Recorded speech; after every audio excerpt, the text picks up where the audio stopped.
Okay, let's talk about characters. Not a whole lot of characters in this story. We have three actually present in the story, and a couple of others are mentioned but not really present. We have the narrator. He's a character. So, unlike the things they carried, where we have a third person narrator who's not really involved in the events of the story, the narrator is very much involved in the story, right? So, we have a first person limited narrator here. He only has available to him what he has from his own experience, right? So he can't pop into his wife's head, he can't pop into Robert's head. He might be a little bit more at ease if he knew what exactly Robert's intentions were. But all he has is his experience. So the narrator is a character, his wife is a character, and the blind man Robert is a character. Now, what types of characters are these? Let's start with the narrator. Is he flat or round?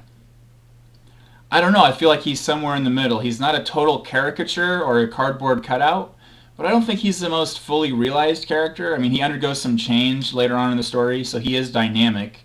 I think his perspective on blind people changes. I think his perspective on this specific man, Robert, changes. So I do think he's dynamic, but whether he's flat or round, I'm not really sure. And maybe that's something you guys can take up in the discussion, because I don't really know what to make of him. So there's a challenge for you. In the discussion this week, maybe you can talk about whether or not you think Robert is, or not Robert, whether the narrator is a flat character or a round character, and try to justify why. Because I'm sort of on the fence. There are some times where I think, there's not a whole lot going on with him, that he's almost, maybe not his stereotyping of the blind man makes him a stereotype, and I'm not sure we deviate a great deal from that stereotype of the person who stereotypes. So let's talk about that in discussion.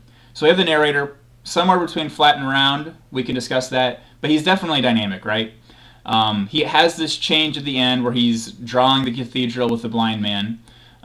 This might be what James Joyce would call an epiphany. I think that's one of your literary terms in fiction, this unit, so you can go and check that out. But James Joyce, famous writer, wrote things like Ulysses, Portrait of the Artist as a Young Man. First used that term in a literary sense, and it's sort of like an awakening, or you have this moment of sudden understanding, right? And I think that the narrator begins to have one of those at the end of the story. So he definitely undergoes a change at the end, so he's definitely dynamic. Now let's talk about his wife. Is she flat or round? Is she static or dynamic? I tend to think she's more on the flat side. I don't think she's all that interesting. I do think it's cool that she has this relationship with the blind man through the tapes. So that gives her a little bit more personality and presence in the story. But she's also not the focus of the story. I mean, the real conflict in the story is between the narrator and the blind man. So you can't afford as a writer to fully develop every single character, or else they begin to take away from other parts of the story. So I understand that she serves her purpose, and maybe she can't be more fully developed, but she seems a little bit more on the flat side. Now, is she static or dynamic? I tend to think she's static. We don't really see any large change in her, right? I mean, she sleeps through most of the second half of the story. And actually, when she goes upstairs after the narrator sort of being an ass, part of me wonders if, she's going to pop a bunch of pills and slip into the bath again, right? Which means that she would not have changed from the original relationship she had with the officer. So maybe she's continuing these same sorts of activities. Obviously, she doesn't, but the way that the narrator describes that scene when she goes upstairs and that absence, that was something that popped into my head as a possibility. Maybe that's me reading too much into the story. But I tend to think she's a little flat and a little static. Definitely does not experience the same kind of change that the narrator does.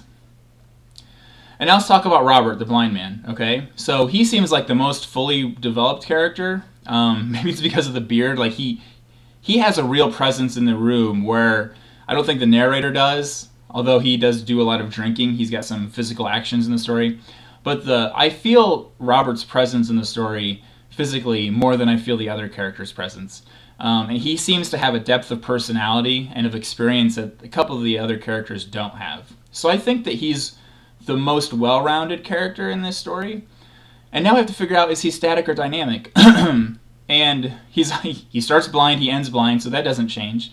Physically, he doesn't really change. But does he experience some change, through his personality or his emotions?